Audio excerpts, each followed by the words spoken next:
Ramai kata simpan emas rugi. Padahal yang rugi bukan sebab emas, tapi sebab tak faham kenapa simpan.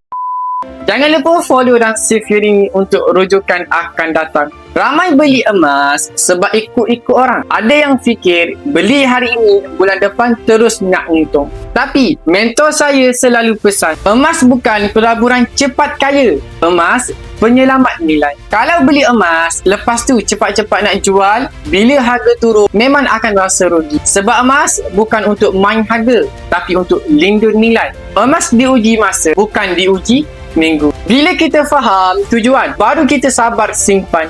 Bila sabar, baru nampak hasil. Yang rugi bukan sebab emas, tapi sebab tak sabar. Jom simpan emas dengan ilmu, bukan ikut emosi.